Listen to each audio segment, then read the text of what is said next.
$25 million. That is the number people keep throwing around, saying Gucci Mane allegedly made that kind of money off one artist, while that same artist was sitting in a federal prison cell not seeing a single dollar. And when Pooh Shiesty's mother reportedly reached out for help, even just basic support, the claim is that Gucci ignored her completely. That alone had people talking. But the deeper you look into this story, the darker it gets. After 3 years behind bars, Pooh came home ready to reclaim his career and get what he believed he had earned. So he sat down with Gucci Mane and asked the question directly, "Where is my money?"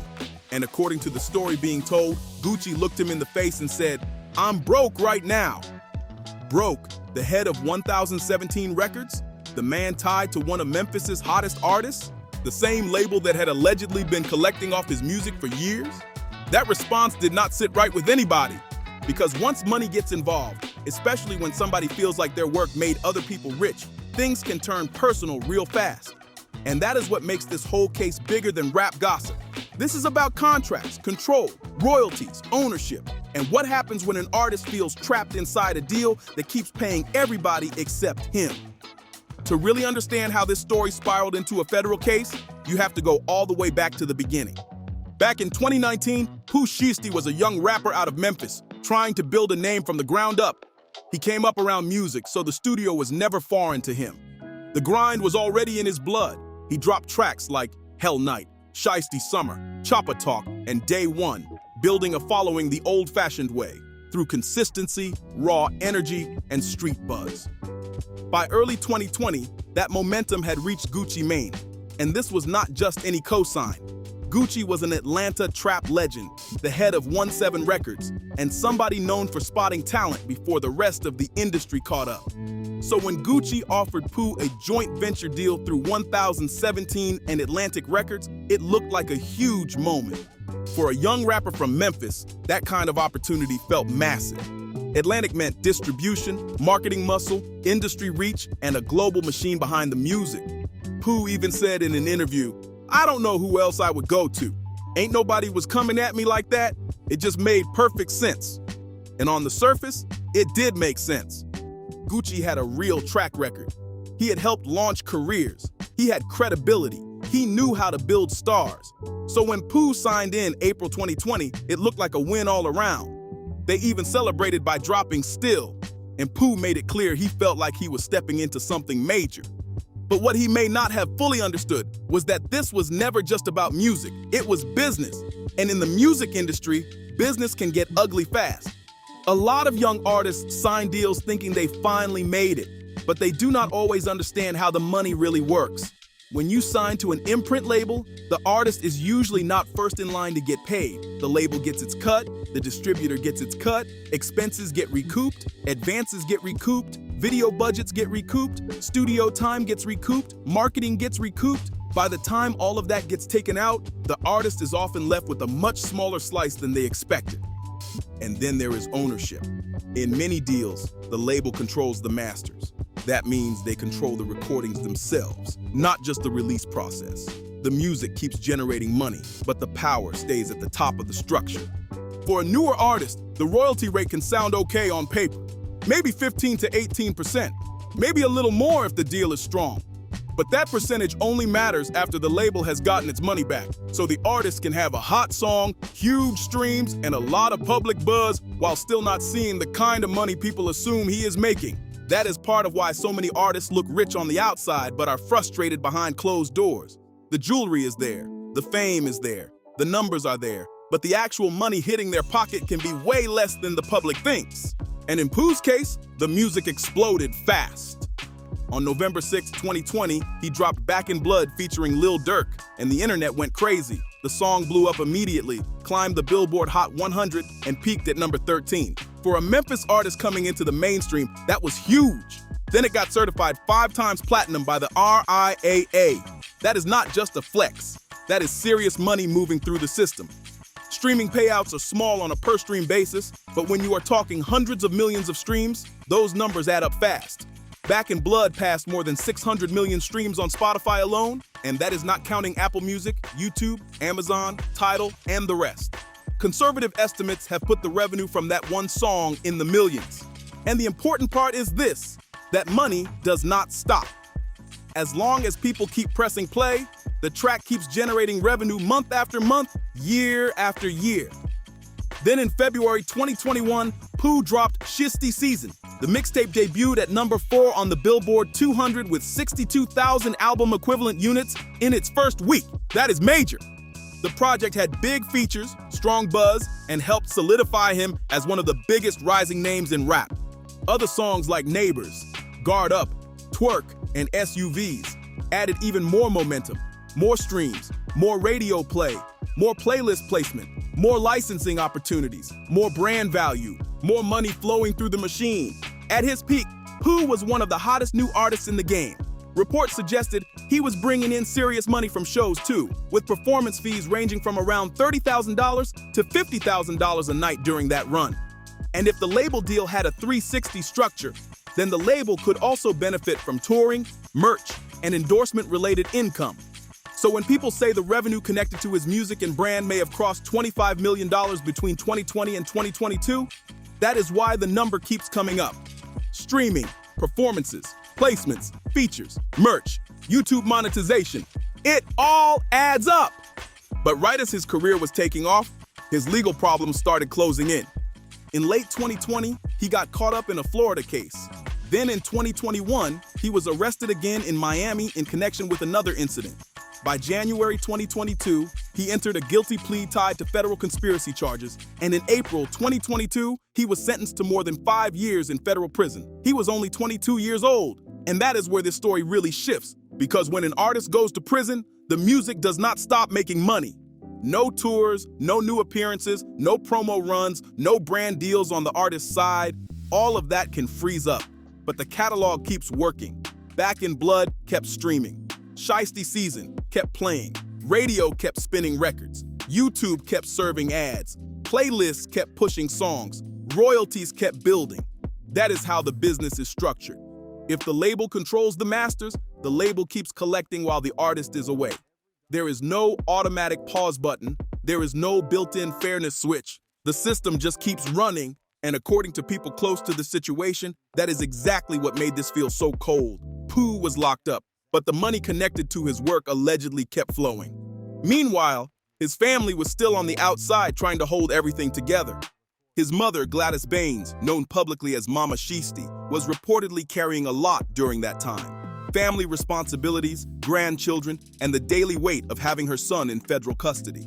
According to claims from people close to the family, she reached out to Gucci Mane for help, not as a random fan, not as a stranger, but as the mother of the artist whose music was still generating revenue. And the allegation is that Gucci did not help. That made the conversation even uglier, because now it was not just about contracts. It was about loyalty, respect, and what happens when somebody feels like the people who profited from their pain never looked back. Then in October 2025, Pooh came home from federal prison after receiving credit for time served, and the comeback looked strong immediately. He dropped First Day Out, and the record hit #1 on Billboard's Hot R&B/HipHop Songs chart and Hot Rap Songs chart. That told everybody one thing loud and clear: the audience was still there. The demand had not disappeared. The fans were still waiting. The brand still had power. The music still had value. But there was a problem. He was still tied to the same contract he signed in 2020. That deal had been signed before the platinum records, before the chart success, before the prison sentence, before the comeback buzz, before he had proven just how valuable he was. So now he was back, stronger in the public eye, but still stuck inside an agreement built for a much less powerful version of himself. And to make things even more tense, reports began circulating in early 2026 that Yo Gotti's CMG was interested in bringing him over. Now that was a huge twist. CMG had real momentum, big artists, strong infrastructure, and a reputation for being a serious player. On top of that, Yo Gotti and Gucci Mane have history, so Pooh possibly leaving 1017 for CMG would not just have been a business move, it would have sent a message. But none of that could happen if he was still locked into his original deal. So here is the position he was reportedly in. He had comeback momentum, fresh attention, possible interest from another major camp, and still no clear answers about the money connected to his catalog during the years he was gone. That is when he reportedly approached Gucci Mane directly and asked about the money. He wanted accountability. He wanted answers. He wanted to know what happened to the revenue his music made while he was locked up.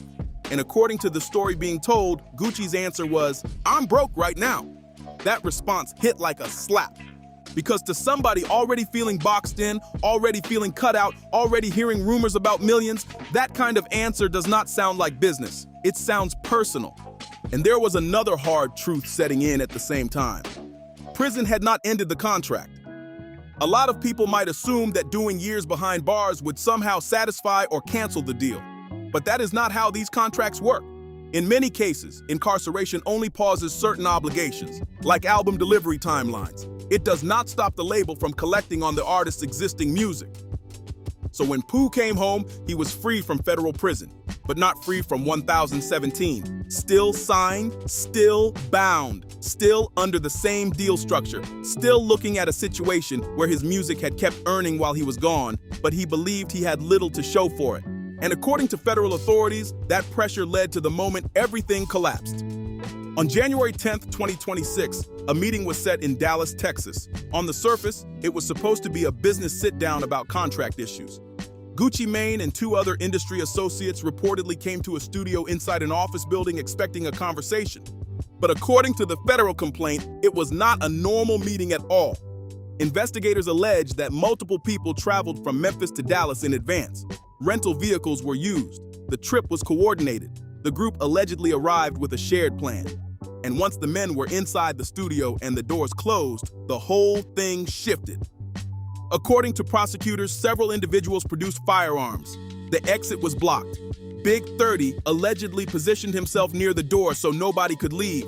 And then PTI allegedly pulled out a black AK-style pistol and pointed it at Gucci Mane, demanding that he sign paperwork releasing him from his contract. That is the allegation in the federal case. Authorities say Gucci initially refused. Then, under pressure, he signed. They also say Big 30 allegedly recorded the moment on his phone, meaning the confrontation may have been captured on video from inside the room itself. And according to the complaint, it did not stop there. The other two people in the studio were also allegedly targeted. One of them, identified in the complaint as MM, was reportedly assaulted to the point of nearly losing consciousness. Watches, jewelry, cash, a designer bag, and other valuables were allegedly taken. Investigators described the entire thing as an armed kidnapping and robbery inside that studio. Then the group left the scene in vehicles that were later captured on surveillance cameras. And after that, things reportedly got even messier. Some members of the group allegedly posted items believed to be stolen on social media.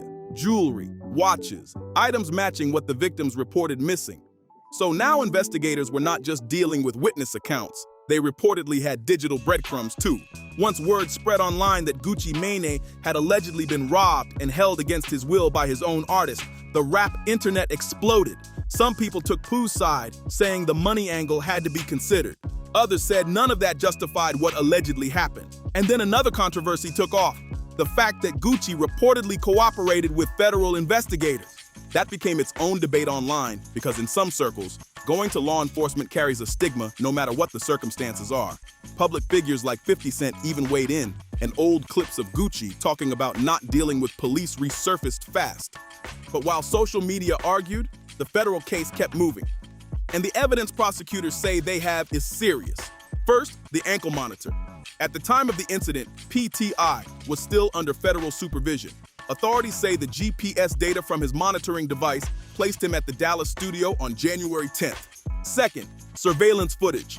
Cameras reportedly captured the vehicles used by the group, including rentals connected to his father, Trell Williams Sr. The travel from Memphis to Dallas is said to be documented. Third, social media posts. Investigators reportedly matched images of the stolen items to what the victim said was taken. Fourth, the video. Authorities claim there is footage showing Gucci Mane signing the contract release under duress, recorded during the incident itself. When you line all of that up, it becomes clear why this case is being taken so seriously. The federal complaint was filed on March 30th, 2026. Then on April 1st, raids were carried out in both Dallas and Memphis. A home in Cordova, Tennessee, reportedly connected to PTI, was hit as part of the operation. In total, 9 defendants were charged. PTI, his father, Big 30, and 6 others: Caius Waters, Demarion Gibson, DeMarcus Glover, Cord Johnson, Darian McDaniel, and Terrence Rogers. And here is the part that changes everything. All 9 are facing federal kidnapping charges. That is not a light charge. That is not the kind of case that just goes away. Federal kidnapping can carry a maximum penalty of life in prison. No parole in the federal system. If convicted, the consequences could be devastating for everybody involved. PTI is only 26 years old, and now he is facing a case that could determine the rest of his life. His father is facing the same pressure. Big 30, one of his closest collaborators, is in it too. One alleged move wiped out an entire circle. Federal officials have already made it clear they are treating it as a major prosecution. At the same time, defense attorneys are pushing back and telling the public not to rush to judgment before all the facts come out. But what is already public paints a brutal picture. An artist who allegedly felt trapped, felt cut out of his own success, came home to unanswered money questions, and then made a decision that may cost him everything. And that is why this story matters beyond just rap drama, because what is extreme here is the allegation about how it ended. But the underlying issue, that part is not rare at all. A lot of artists from tough backgrounds enter the music business without fully understanding what they are signing. They take an advance, see money they have never seen before, and believe they made it. But that advance is recoupable. The label gets its money back first. The masters stay controlled by the label. The accounting is complicated. The artist is working, but the structure is built to protect the company. Rick Ross even spoke on the situation and made a point that stuck with a lot of people. If you signed a deal at one level and later the value changes, then you renegotiate. You go through legal and business channels. You do not bring street pressure into a boardroom. And that is the real lesson here. Because whatever frustration was there, whatever resentment was there, whatever money questions were there, the comeback lane was right there too. First day out had already gone number 1. The audience was still locked in. Reports said new opportunities were opening up. His name still had heat. He had a path forward. And now, instead of the story being about his return, it is about a federal case that could end everything. That is the real tragedy in all of this. Not just the money, not just the contract, not just the alleged disrespect. The tragedy is that the music was still working. The fans were still there. The demand had survived prison. And instead of building on that momentum through legitimate channels, the whole situation allegedly crashed into something far bigger and far darker. That is the real story behind Pooh Shiesty and Gucci Mane, based on everything that has been alleged and reported so far. And if you are an artist watching this, take this as a warning. Before you sign anything, get a lawyer who actually understands music law. Read every clause. Ask how royalties work. Ask what happens if your career gets interrupted. Ask who owns the masters. Ask where the money flows when you are not in the room. Because this industry can smile in your face, celebrate your success, and still structure the deal so the real power stays somewhere else. P.T. I learned that lesson the hard way, and now the price of how this allegedly played out could be much bigger than music. So now I want to hear from you. Do you think this story is really about greed, bad contracts, and industry control? Or do you think the legal case changed everything no matter what the backstory was? Drop your thoughts in the comments. Hit like if this breakdown gave you a new angle, subscribe for more deep dives, and share this video with somebody who needs to hear this story.